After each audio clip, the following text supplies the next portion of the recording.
Un passage à niveau est un croisement entre une voie ferrée et une voie routière. Les deux voies se croisent à la même hauteur, à la différence des ponts et des tunnels. Des barrières règlent la circulation. Les trains sont toujours prioritaires. Manon et Nicolas se rendent chez un ami qui habite près de la gare. Ils doivent franchir un passage à niveau. Les trains sont toujours prioritaires. Vous devez impérativement ralentir à l'approche d'un passage à niveau pour pouvoir vous arrêter à temps. Les passages à niveau ont le plus souvent des demi-barrières automatiques.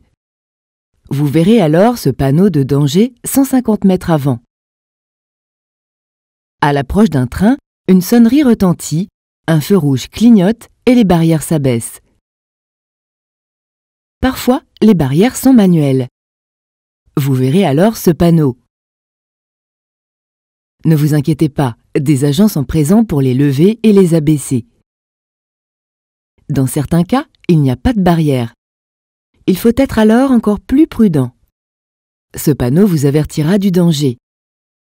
Vous pourrez alors rencontrer divers types de signaux de présignalisation et de position devant le passage à niveau. Soit un stop.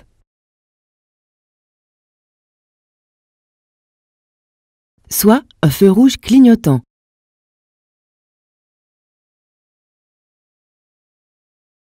Ce panneau vous indique qu'il y a une voie ferrée. Celui-ci vous indique qu'il y en a plusieurs. À l'approche d'un passage à niveau, des balises au nombre de 3 vous indiquent la distance qu'il vous reste avant de le rencontrer. Hors agglomération, elles sont positionnées à 150 mètres, 100 mètres et 50 mètres. En agglomération, le panneau de signalisation est obligatoire à 50 mètres. Les balises sont facultatives. Ne vous engagez pas sur un passage à niveau si la route est bouchée de l'autre côté. Vous pouvez rester pris au piège sur les voies. Il est strictement interdit de passer entre les demi-barrières. Si les barrières restent continuellement fermées, appelez avec le téléphone situé près du passage à niveau. Un agent va vous répondre. Nicolas est pressé d'arriver chez son ami et accélère malgré les cris de Manon alors que le feu rouge clignote et que la sonnerie retentit. Nicolas se retrouve alors piégé car il n'a pas pu franchir les deux barrières. Heureusement, les demi-barrières peuvent se briser quand on est coincé. Nicolas s'en sort, mais avec la frayeur de sa vie.